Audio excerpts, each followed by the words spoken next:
Well, I noted today that you were very lovely and clean shaven, which I don't think I have ever You've never seen seen it? you. It's only for special moments. Usually Very sadder ones like funerals and stuff have to show up. But today... Well, this could go either way, so who knows?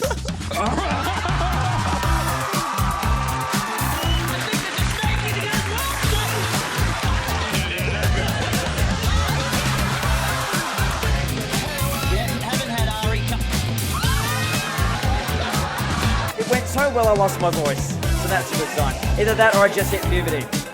Ladies and gentlemen, welcome back. It's been a while since you've seen me, and I've come with news. We have a very special guest today. Delighted. The wonderful Rove McManus. Thank you very much for having me. No, thank you for volunteering. How exciting is this? Yes, I did volunteer. Yes, I'm more excited than you are. 100%. I don't believe that to be true. Text messages. I don't believe that to be true. I was like a clingy girlfriend. Well, I noted today that you were very lovely and clean shaven, which I don't think I have ever You've never seen you. It's only for special moments. Usually Very special. sadder ones like funerals and stuff have to show up. But today... Well, this could go either way, so who knows? It's early days. So, have you had a good day so far? I've had a great day so far.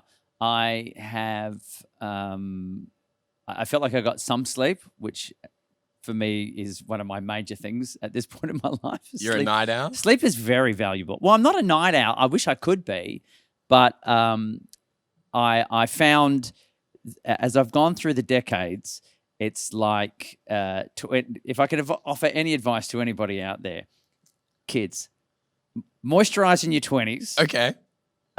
Exercise in your 30s. Watch your diet in your 40s. And as you get to your 50s or plus, sleep. Okay. And you should be okay. So, yes, I slept. I have dropped my daughter at school and I have walked the dog. So things are good. I feel that's a big day so far. And then I thought of a new possible routine on the way in the car. A whole new routine? So I had to quickly pull over and do one of those random make a note on my phone things, which I hope I will understand later on and turn into something. So you type on your phone, you write on your phone? Yeah, I used to have an actual notebook. Okay. That I carried around with me. And then obviously the digital age, it's actually a lot easier to just record a note into your phone and then later on hopefully turn it into something. I try to do it as soon as I can. I try to dedicate at least one day a week, if not more, to today's writing day. Okay. Today, get what's out of your phone into some semblance of a piece of material so that I don't find in a month's time I'm looking at my phone, which has happened before, going, Fat Magpie, what was that? What was Fat Magpie about? And then realizing at another point about being down at the park and seeing a fat magpie and going, oh, I remember what it was. Something about just a bird being overweight was very funny to me. And then because, birds by and large, you think, well, they exercise. Like they're moving around a lot all day. So how does a magpie get fat? Like what is that magpie eating? And carbs? Is that what? Probably. Makes you fat? But then that thing was whatever I thought of at the time of, and here's my funny take on it, is lost to time. Yeah, so yes, okay. the concept is funny. Yes, overweight animals, in particularly birds, funny, but then what? Extrapolate on it, and I haven't been able to do that. So like I that try big to now, if I think of something immediately while it's in my head, write it down into something. Okay, cool. So we'll do that when I get home today. Oh, awesome. Yes. So like voice memo style, is that what you mean by quickly? Okay. Yes. Not or it's like a note. You open up your note-taking app on your phone, and then you just can hit, there's a new dictate button on your phone. And so you just say it out loud rather than try to type with my increasingly fat fingers. I just, dictate it as a little note and it just types it out as best it can. Although you do find yourself pulling over just going, fat magpie. And your accent is like, fat mogwai. No, not a fat mogwai. Although that's an interesting concept in its own right. Well, what's an interesting concept is how you write, because I've interviewed quite a few comedians and specifically asked them on their writing style. And I don't think I've had anyone say that they dedicate one day out of the week to getting, so from what I heard, like all of the ideas that you've had along a course of time and then having one day dedicated to giving that the time to shine, right? I've That's a really- become fascinated with people's craft and their writing styles in recent years. I do find a lot of people now, I actually do ask them that if we're just sort of chatting backstage. Just like, how do you write? Like, how do you take, from what we've seen on stage, how did that come about? Do you actually write it? Do you just wing it every time?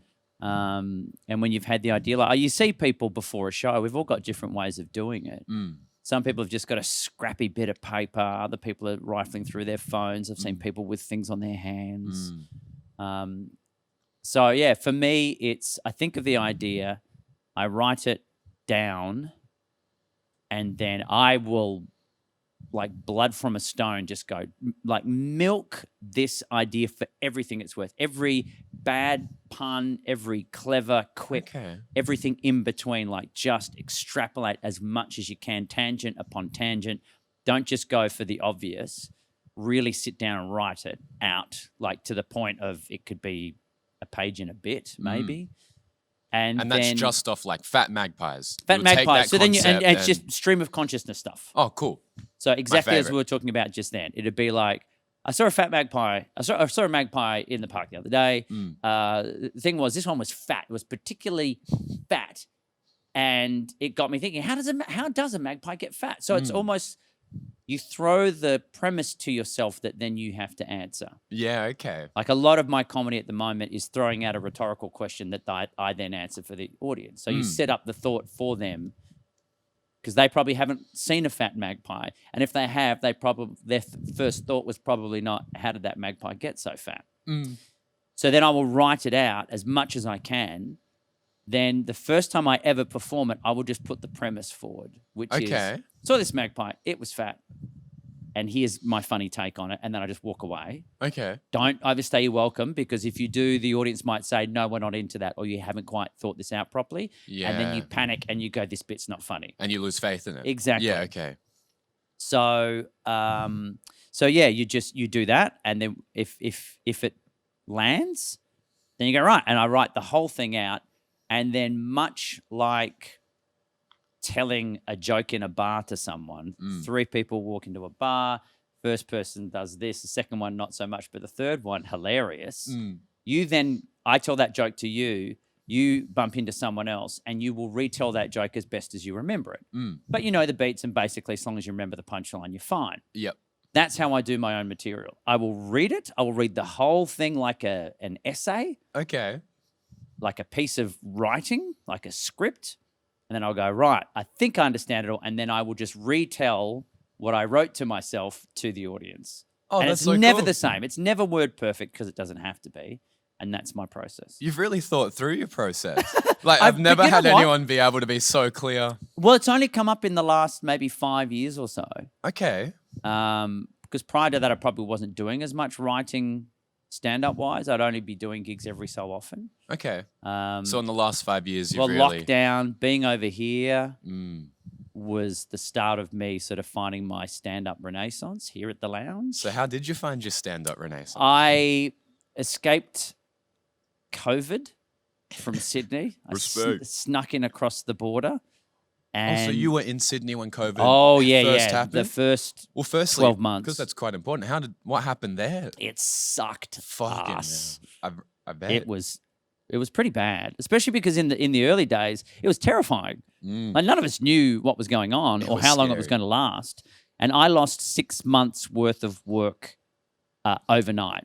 So I got a call from my manager saying, this is all looking a bit weird. And I had a gig that was going to take me overseas, and it was like, well, that's not going to happen now, and we'll get an update on things tomorrow. And then the next day, by then we woke up and had the conversation of everything has stopped, everything's gone, every stand-up gig, every TV thing, every possible appearance, corporate, any work you had between now and the end of the year, and this is it March, I think, when it all hit, like it's absolutely gone. Wow.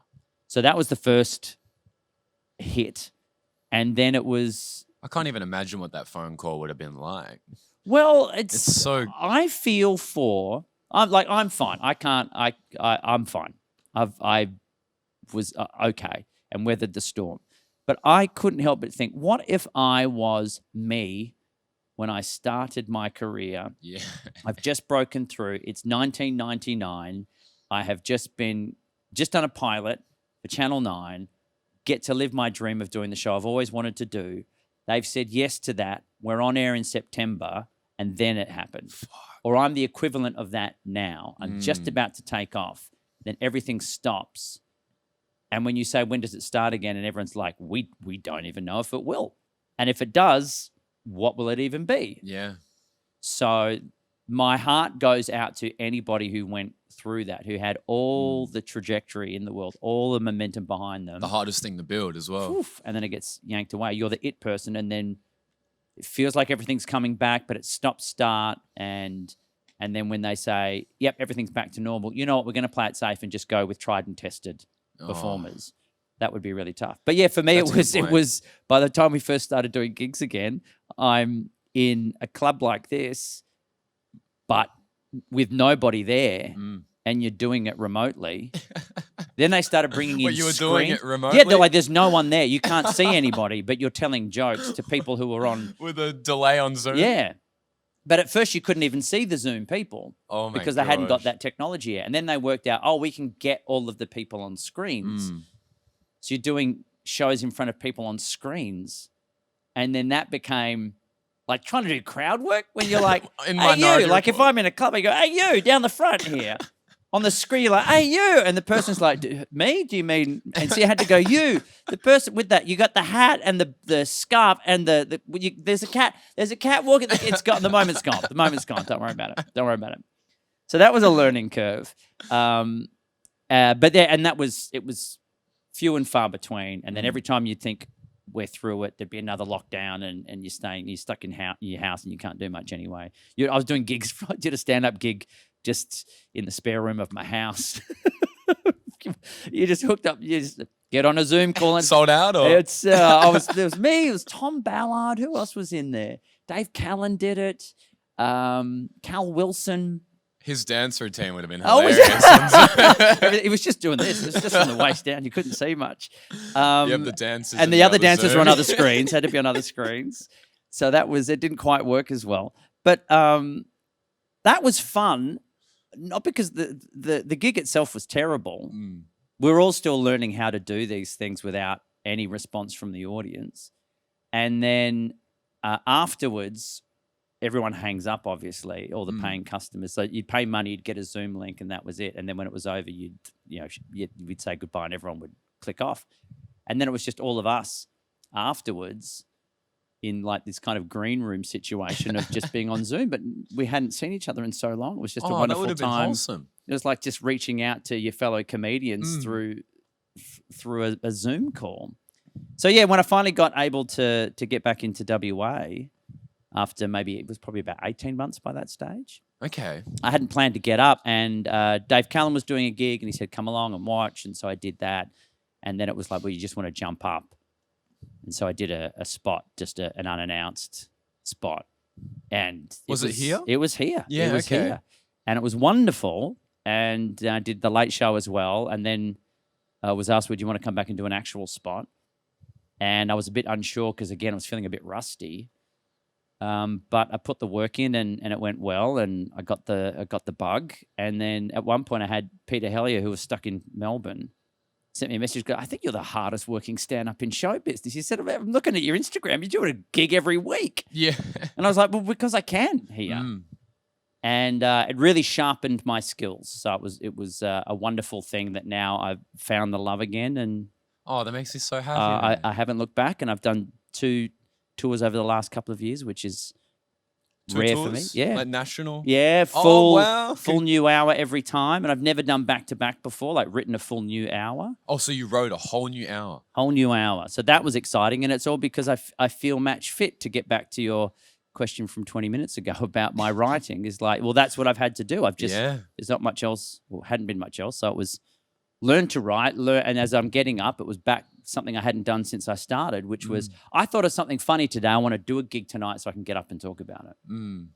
What an amazing headspace to be in after so long, right? Yeah, it's great. It's really great. You've really turned a situation that for a lot of people was just, it felt against you. And it was to a certain retrospect. And then you've managed to pull this seed of equivalent amazingness and prosperity out of it. So that makes me really happy, man. Well, thank you very much. It was lovely to be fortunate to be here in Perth to do it. Because at the start of lockdown, I think we were all sort of looking at, well, what do we do? So I was doing an online creative piece called Doodle a Day. So basically, I would say to people, challenge me to draw something. Okay. And I'll draw it. It was partly to sell my kids' books that I had out, which I also illustrate. So I didn't know you do kids' books. Yeah. So I was like, give me something to draw, and I'll draw it and put it on there tomorrow. So then it built to being 3 a day, because I would get one from Twitter, one from Instagram, one from Facebook, just to make sure it was engaging with everybody. And then what was meant to be just a small, hi, everybody, it's me. Here's my 3 challenges. Here's the drawings. If you want to issue me a challenge as well, drop one in the comments below. See you tomorrow. Then started to become, it's a bigger production where there's running gags and I'm putting in sound effects and all this kind of stuff. And it would take me all day to shoot, to get the responses, work out what I was going to draw it, shoot the bit, edit it, to have it ready for the next day. You're truly built for showbiz, man. But it was like, it was fun, but I was like, is anyone actually watching this? Like at the start, sure, but then things started to slightly be open or not open, and kids were kind of back at school but not, and so then it became like, how do I know whether it's hard to know whether I'm still engaging with people properly with this. But doing stand-up, you know exactly how it's going. The people will let you know. Yeah. It's such an amazing art form in that respect, that the feedback is so instantaneous and the validation so instantaneous. No wonder it becomes so addictive. It really can only be thought of as like a hit from a drug. It's just so intense in the moment when you win and so intense in the moment when you lose. And that constant up and down is such an addictive nature. Such a special beast. It this is. Art form. My wife can't watch stand-up. She can't watch it? No. She's an actor, so you would think, oh, well, I didn't know. Fellow performer, you understand how it works. And she's like, no. The idea of coming, like she'll see me do a show, that's fine. But she said, I can't come and watch a club set because I might see someone else on the night not do well. Okay. And that's when the fellow performer kicks in her, where she's like, I know that feeling and it sucks. She's an empath. Yes, yes. But as a stand-up, like I know, it sucks, but then you get up tomorrow and you do another one and it's fine, and it's horrible to say, but it's all part of the learning curve. Yeah. And you got to eat. Sometimes you got to eat a shit sandwich, and sometimes it's your fault, and sometimes it's not. I once did I've done very little acting. Okay. But there was I did an episode of a TV show, and I came home and my wife said, "How was it?" I said, "I don't know." I just kept doing it till the director said, "Don't do it again," which I assume means I got to the point where they were good happy enough? with what Yeah. I did. Yeah. And I said, it's interesting how if it was a stand-up show and you said to me, how did it go? I could say, it was great. I was with it. The audience was with it. I could say to you, it was all right, but it was, because my head wasn't in it. The audience loved it, but I wasn't satisfied, or I had a great time. The audience weren't laughing, but I didn't care because I was having a great time. Yeah. Or, all these different variables I could tell you about. You could come and say, that was a great show. That was brilliant. I could say it wasn't. Yeah, the laughs were there, but they're normally better. Or it was only because the audience was tired, or it was a Saturday and they'd been drinking before and they were rowdy, or there's all these different nuances to it because I've been doing it for so long, and it's my world and I understand it. But you say, how was your acting today? I go, me talk, me stop. That was it. That was it. So yeah, my wife can't handle seeing stand up for that reason, because if someone dies, it's a pretty brutal thing to go through. It's the best. Yeah.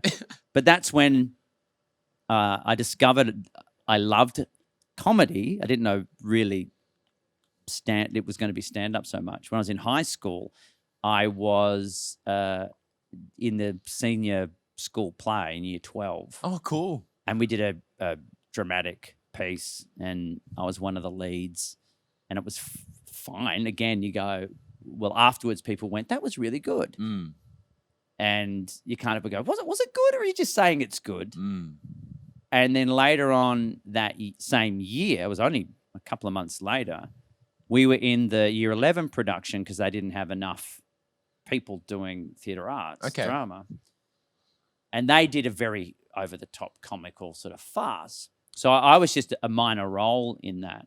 And there was a point where, because it was playing for laughs, there was a point where someone forgot their line. And so I improv. Oh, cool. You riffed? Yeah.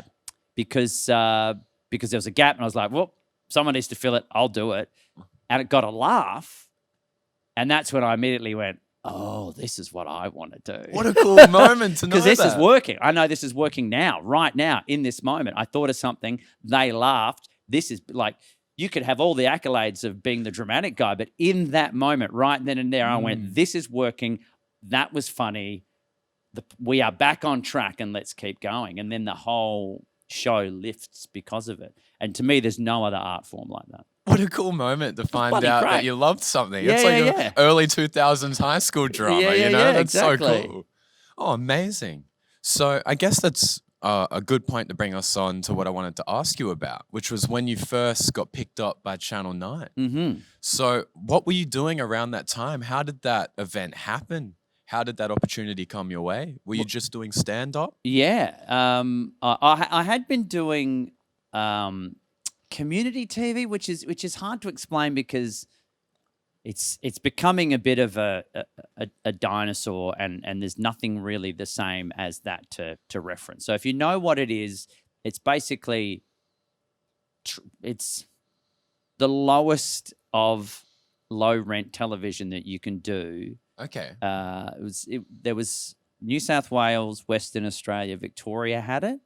So it was called Channel 31 Community TV. So basically it was like a small dial channel that some TVs could get. If you were too far out of the city, you couldn't. Okay. And a lot of just low key, almost like a secondary network channel, like a Peach or a Mate or a Flix or a,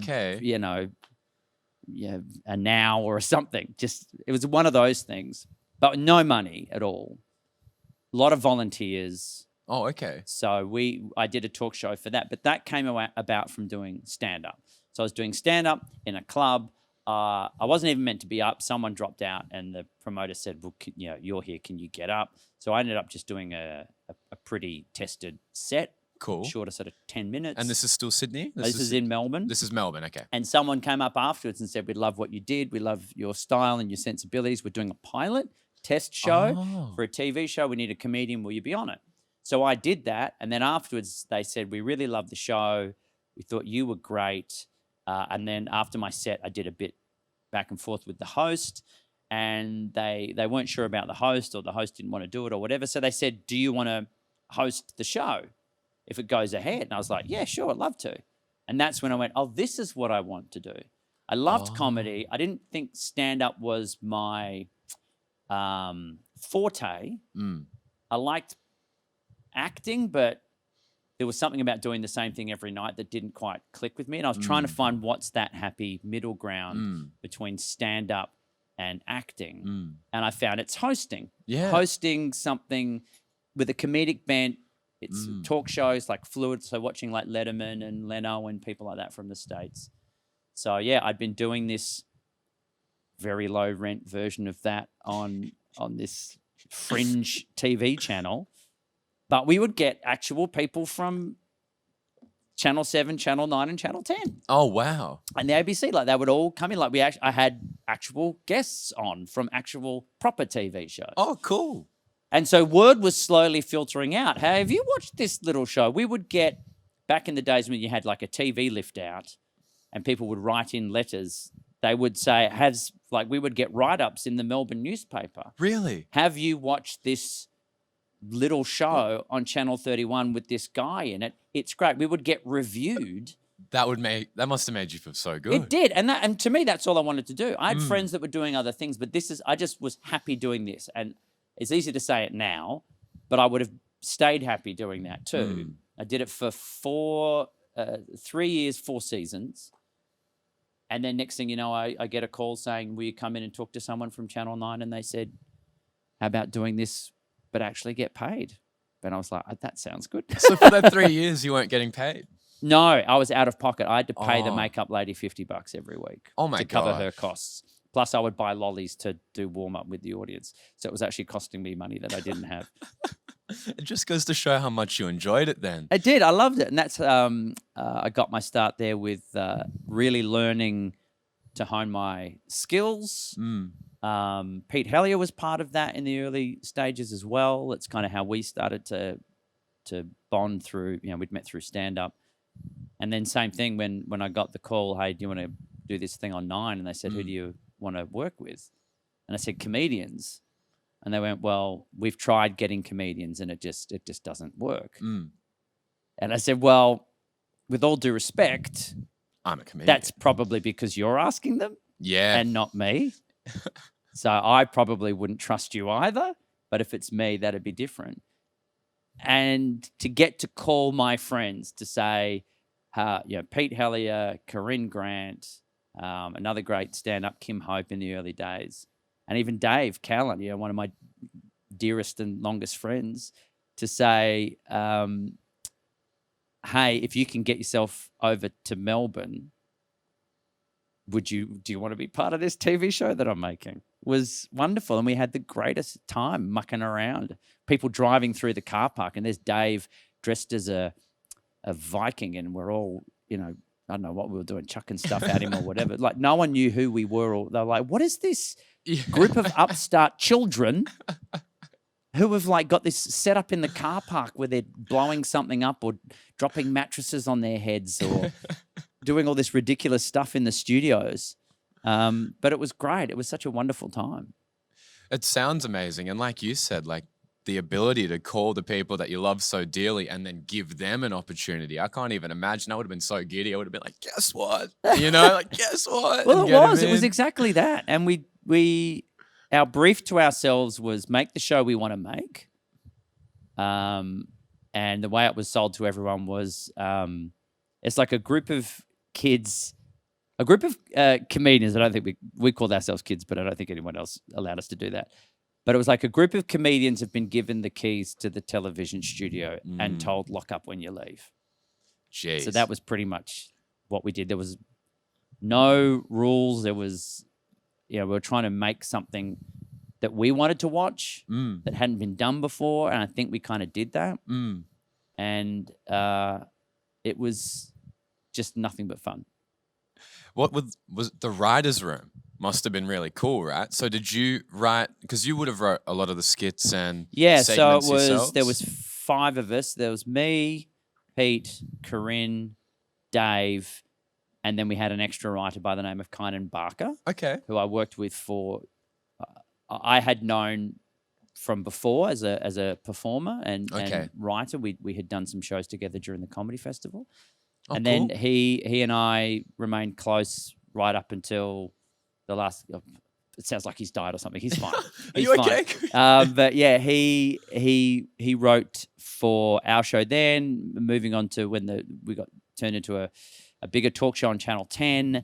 And then once I finished that, he was even working on The Project for a long time as well. Another show that I produced. So really just a great comedy mind. And kind of what we needed, because if we would all bounce around these ideas, and then on the days when we were shooting, say, a sketch or something, we'd all be out of the building, and he was the only man left there to actually write anything. Okay. So it was great having writer performers because we were all invested in our scripts. And if there's a question out on the set, well, we can answer it, or we can improvise, or we all trust the jokes anyway. So there was never any friction that way. But it did mean if suddenly they went, oh, we need a bunch of jokes for this other in-studio bit, because it was a mix of in-studio, but we had a lot of pre-recorded sketch elements as well. You just needed that extra person in the building to level it keep out, things keep going. it going. Yeah, keep the wheel turning. Yes, exactly as they right. say. Yes. Oh, cool.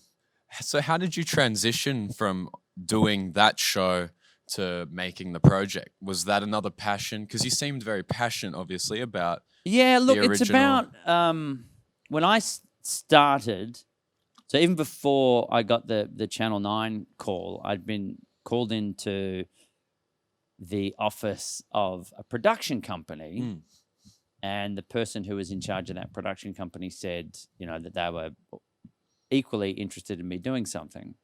And they said, well, what do you want to do? And I said, well, what I'm doing on Channel 31, this show's called The Loft Live. So I said, I would like to be doing that, but to a bigger audience, really, where, people could actually see it. Like, I'm doing this thing every week, but my family in Perth can't see it. So I'd like to be doing this on a bigger scale. And he's literally laughed in my face and said, well, yeah, but other than hosting your own national Tonight Show, what do you want to do? And I said, nothing. And I meant it. It sounds like the arrogance of youth, and maybe it was, but I was just like, well, this is what I want to do. My main thing to myself was, I do not want to be on stage as a stand-up comedian and have to spend my first 3 minutes shitting on whatever show I'm doing because I'm embarrassed about it and it's daggy or whatever. I've seen people who might get a job on hosting a game show, or you're on a soap or something like that, and you see them sort of fighting with that when they're on stage to go, but I'm still cool, and it's that's a bit daggy, but it's a bit different now. But certainly when you're starting out, there's a real chip on your shoulder about I'm a credible stand-up, and so I just wanted to make sure that whatever the show was, it was a show that I was proud of, or if it didn't work, I stood by it anyway. And you knew what you want, and you got it. Yeah. So when I got the opportunity to be asked, well, who do you want to have part of this? I just thought, well, I want to be the guy. If I ever get to the position where I'm on the other side of the desk and I'm saying to someone, what do you want to do? And then they tell me, I won't laugh in their face. I'll be the guy who says, sure, well, let's do it. So you think you took that a little bit hard when you did? No, it was just more... Like, I've had people say to me, like, even when we finished up at Channel 9, we did one season and they said, don't come back. It was great. We loved it. But that's fine. Don't worry about it. And we left and then went to Channel 10 and did 9 more years. Holy moly. So, and people say to me, or I have been asked over the years, well, do you feel you're stuck it to Channel 9? And it was like, no, it's not about proving them wrong. It was about proving myself right, to go, I think there's something in this. I think it was a good show. I think other people think it was a good show. And it just wasn't the right fit for them. And I can see why they didn't get it. We're probably a third of the age of the people who were making the decisions in that building. Yeah. So we were by far the youngest people doing anything there. And very mature perspective. Well, yeah, I suppose. But it was like, sure, it made sense that if they didn't want it. And even when I finished, they said, would you stick around? And I said, no. Like, I want to do, if I can't do the show, then I don't just want to be here for no reason.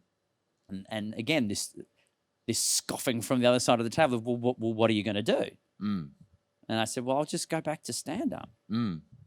Because you've just given me 10 weeks of television, which is 10 more weeks than anyone else I know. Yeah. Of doing my own show. Yeah. So I will graciously shake your hand and say, thank you very much for that incredible opportunity. Such a good And perspective. I will use the positive being, well, now I have a profile. I can go and do a solo stand-up tour, which I'd never been able to do up until that point. And that's what I did. You played the game, baby. So then, So really it was that. So when the time came for something like The Project to go, cool, well, there's all these other great people out there, there's an opportunity for them to go do something, enjoy doing what I've had the chance to do yourselves. And hopefully that's happened. I don't know. You'd have to ask them how enjoyable it is or it isn't. Well, we have them behind. Oh, my God, Carrie. No, but that's actually so inspiring, Rove, because from what you've told me, it's like at every step of the way, the main concern was what your heart wanted and what you wanted to do and what you were happy in bartering with yourself versus bartering with the people around you and like the stations. It's not about, them. It's about you and what you want to do. And it's actually very inspiring from another creative to hear a story like that where you stuck it. Oh, well, thank you. And I think I've always felt like I've got a good compass. you know. Like Jack Sparrow, like it's always pointing the wrong way, but you just end up. And I do hope that I've been able to time it so just as network television and everything else around it is slowly crumbling, I'm like him, just the boat is sinking and I step off perfectly onto the jetty and dry land safe as sound. Do a solo. Perfectly fine. But I think that's it. I always have felt that I've trusted my gut, your instinct. Yeah, I call it like it's a compass. It's like, go this way. And you don't always in the moment know that it's the right way to go. When everyone else around you might be going, what do you mean? Like, what do you mean you're going to stop doing this successful show 10 years in?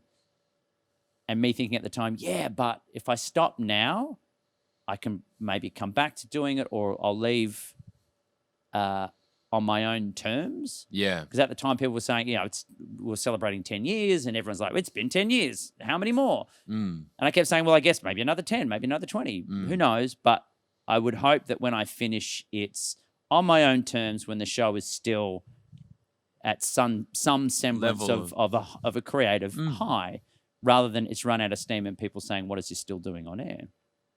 And so I had a part of me going, geez, maybe that's now. And so I kind of just stepped away and went off and got to have some amazing experiences in the US and doing other things. And so what did you do in the US? Well, I got to do 2 years of my own talk show in the States, which was brilliant. Yeah. And some of the most fun I've ever had in this business. So very quickly, manifested. You're looking at Letterman. You're looking at all these people. That's what you wanted to do, and now you're in the States. Yeah. And not only that, I worked on the Tonight Show. Holy shit. What? You know, I worked on the Tonight Show for 3 years. I had my own segment. I was on maybe once a week, sometimes twice a week. But I had my own regular segment that I would do maybe once a month, where they would send me off to some remote. Like I went to a frog jumping festival in Northern California. I went to they went me like this frozen lake in middle of winter Minnesota, which is you're a stone's throw from the Arctic, and the whole thing ends at the end of it where they cut a hole in the ice and people jump in. So I went and reported on that. I went to I traveled all around. It was called Rove Across America. So they would send me somewhere, fish out of water. Hi, I'm the funny little Aussie. Talk me through this wonderful, weird thing that you do. It's a festival, it's a location, it's a place, it's whatever it might be. Just show me around.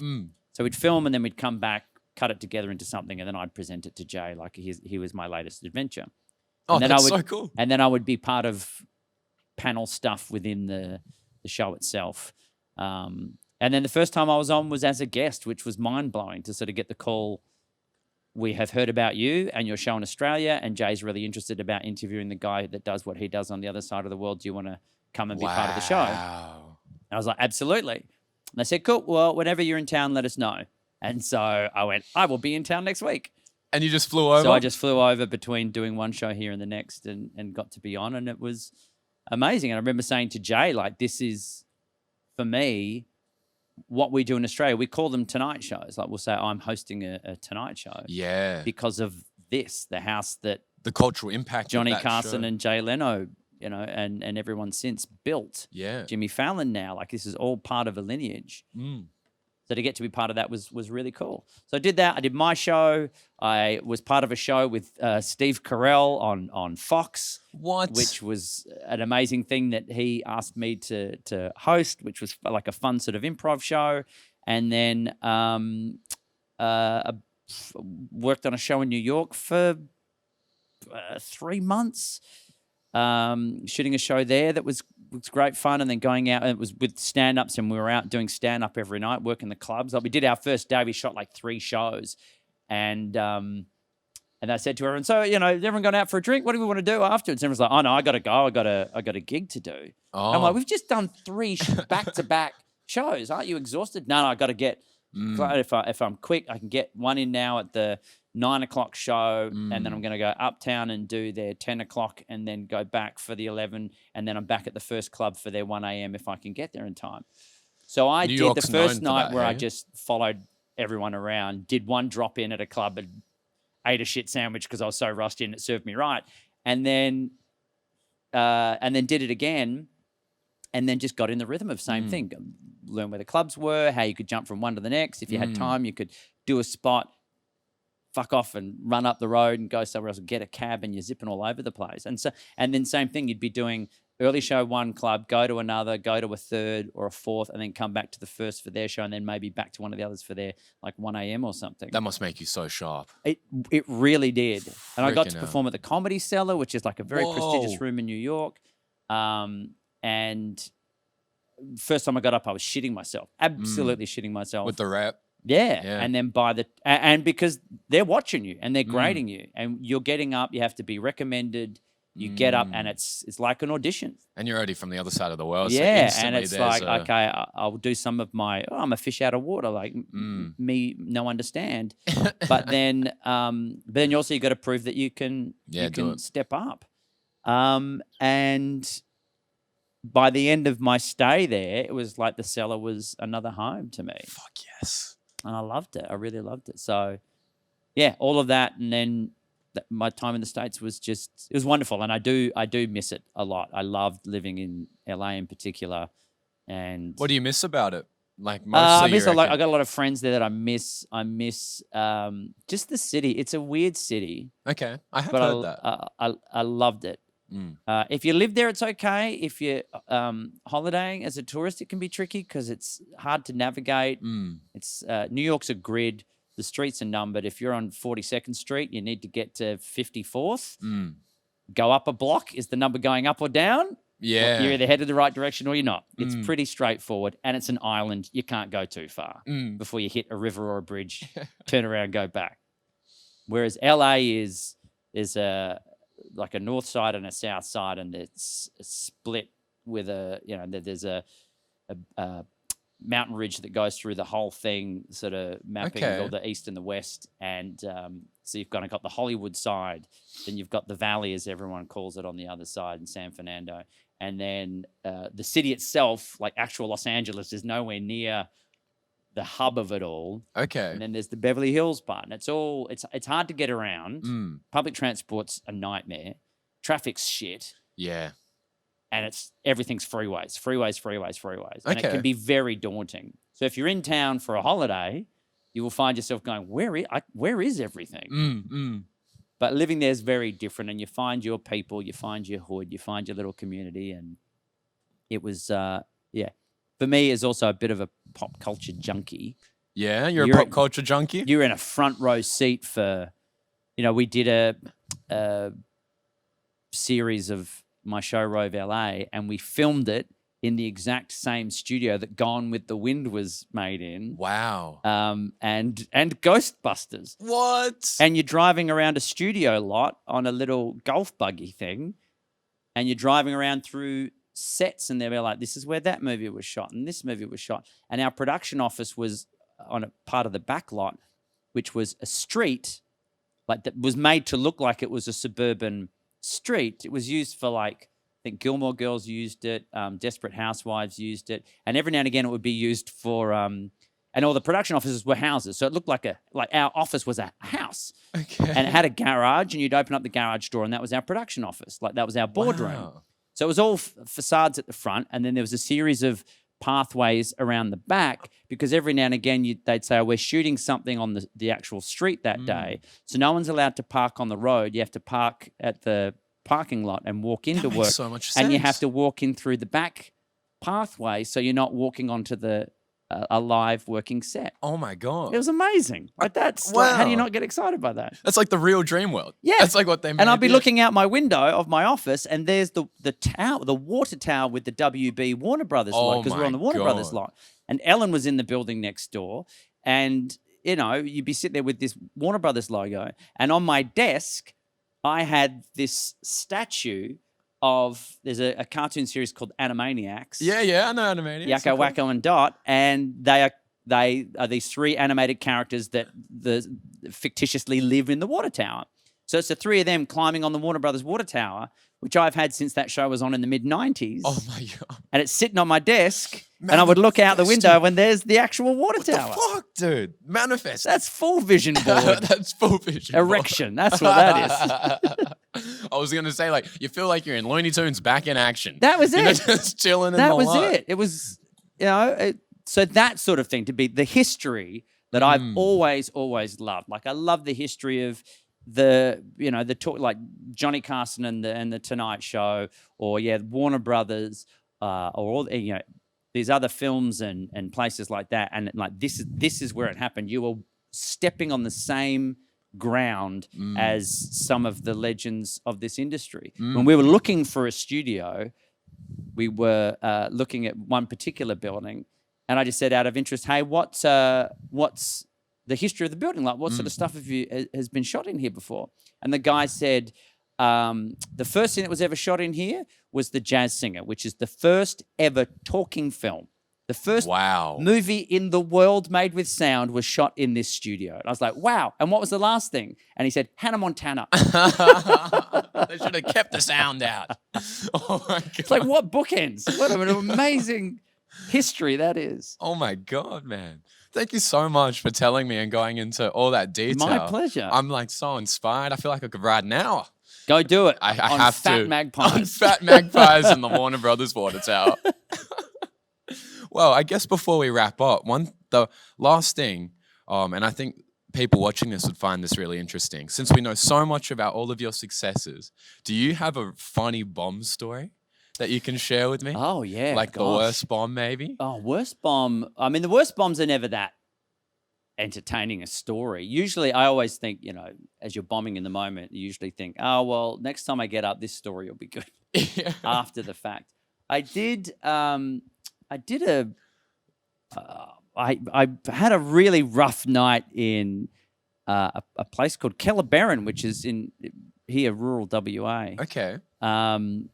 Where small town, we'd been booked. I think a friend of mine had booked it, so it was just kind of, hey, come along. There was a group of us, and just at the local pub, and we got up, and I think there was one other pub in town. Okay. So it's a 2-pub town, and the other one, to steal business from the pub that's promoting We've Got Comedians on tonight, put a stripper or a skimpy barmaid or something on. So everybody went there. So we didn't have a lot of people come to see us. The one thing that there was to do that night, but we weren't stripping. So that was... Well, you could have. We could have. I have done a pretty shit gig before where I turned up and it was it's a surprise entertainment act was how it was listed. And when it was me and a mate and turned up, and they said, just so you know, we haven't told anyone it's a comedian. We just sort of left it as a surprise thing. And it's been really funny because everyone's kind of suggesting what it might be, and everyone seems to think it's a stripper, which is why we're not telling them. So that's pretty funny. That's and pretty we're funny. Thinking, not really for us, because sure enough, the girl gets up and says, there's been a lot of talk about what our surprise act might be, and everybody said it's a stripper. You're wrong. It's comedians, but if they're not funny, maybe we'll get them to take their clothes off. No. Enjoy. So that did not go down well. But this was, we're doing this show, and I'm on stage, and it's just not working. Like it's. I've had bad gigs where the audience is talking, and that's the worst thing you could wish for. Silence. I know it sounds horrible, but at least they're listening. Talking, they're not even paying attention. Yeah. So there's a bit of chatter going on, and then someone in the audience yelled something out, whatever it was, get off, you're not funny, shut up. The usual The ones. usual. But then someone else in the audience yells out to him to shut up. And then they start arguing with each other, where the guy's like, shut up, well, no, you shut up. And then it starts going, well, what would you know, Wombat? You're a dickhead. And then it's like, well, you didn't return my lawnmower from last week. And I'm on stage just going, what is this? So there's this argument between, because the town is so small, they all know each other. Quite a personal so one, they're heckling each other by name with very personal This one's one's Wombat. about people who haven't returned household items. You borrowed that weeks ago, and you can't be trusted. So then they're fighting, and I just stopped talking. And then it's just turned into this sort of back and forth between the two of them. And it was escalating too. Like I thought there's going to be a punch on here. And then it just sort of died down, or eventually I just sort of said, okay, well, I tried to make light of it and just went, I think I'm just going to go.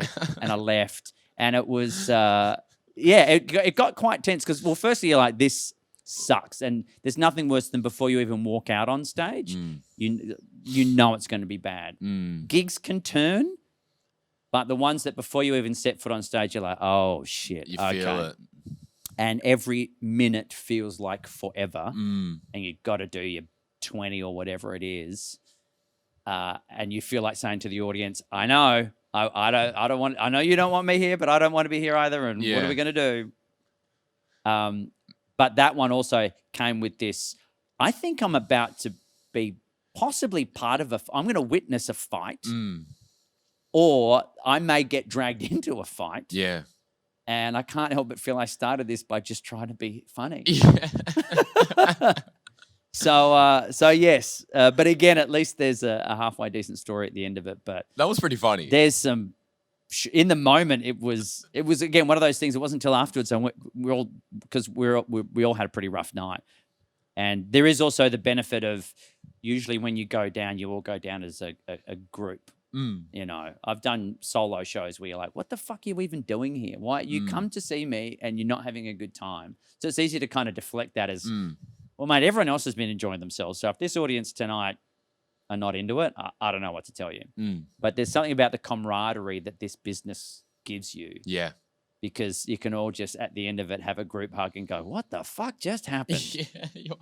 And that was one of them where we all just went, "What was that about?" And then as you talk it through and your adrenaline starts to come down, you can have a bit of a laugh and go, Are they about to have a fight over a lawnmower? Wombat, what happened? Just give the lawnmower back, Wombat. So, yeah. That's so cute. Oh, my God. Poor Wombat. Wombat, if you're listening, yeah, I hope mate, you've got your... Just give the lawnmower back, mate. So the last question, Rove, and it's for anyone that wants to start in this industry of comedy. Is there anything that you would say to yourself if you could go back? Any bit of advice, anything to watch out for, or even just a gesture of you're doing good? Yeah, it's pretty much that. If it's, to me... Like if I was to go back in time to me, I don't know if I'd want to. Well, maybe all I'm doing is validating that, which I always felt, which is like, you know, even at your lowest, you're like, I feel like it's going to be okay. I feel like it's going to be okay. And as much as it would be nice to have had me appear from my Doctor Who time machine TARDIS, which of course I would have, come back in time, say, hey kid, you know, I know that gig was rough in Kellerberrin. However, here's a Gold Logie. No, you have it. I have plenty. You keep this one. And then disappear and say everything's going to be okay. That's funny. That is nice to have that validation. But I didn't really, I don't feel like I ever needed it. It's easy to say that now because I look back and I'm very content with where I am in life. But if it was to anyone else, advice-wise, I'd say just do it and don't let anyone tell you no. You can tell you no, but don't let anyone else, because no one. I will even to this day, I will listen to advice, but I don't always take it because at the end of the day, you know better. You know better for you than anybody else knows when it comes to doing this. So if someone says you're doing too many dick jokes, if someone says you swear too much, if someone says you need to be cleverer or sharper or whatever, if that doesn't work for you, then don't do it. If you want to take that advice, go for it. But don't let anyone tell you no. Win and lose on your own terms. Exactly. And then you'll never be upset because you're doing it on your terms. And if the gig doesn't go great, you go, okay, that's fine. But if it doesn't and it's not on your terms, you'll be second guessing yourself the whole time. I should have done this, should have done that. And you never want that to creep in. That's a great bit of advice, Rove. Thank you for that. My pleasure. I took it on myself. I was like, yeah, Mum, fuck you. I'm joking, Mum. She's going to watch this. I love you so much. But again, that's it. Do it for you. Don't do it to prove yourself right. Don't try to prove anyone else wrong. That's the other one. Well, thank you so much for chatting with me today. I hope you have a wonderful rest of your day. I will. You too. Thank you very much for having me. No, thank you. And what do you say? Big fan. Tell your mum. Oh, yeah. Well, exactly. Say hi to your mum for me, for sure. Before it gets too awkward. Ladies and gentlemen, Rove McManus, thank you so much for your time, and we'll see you soon.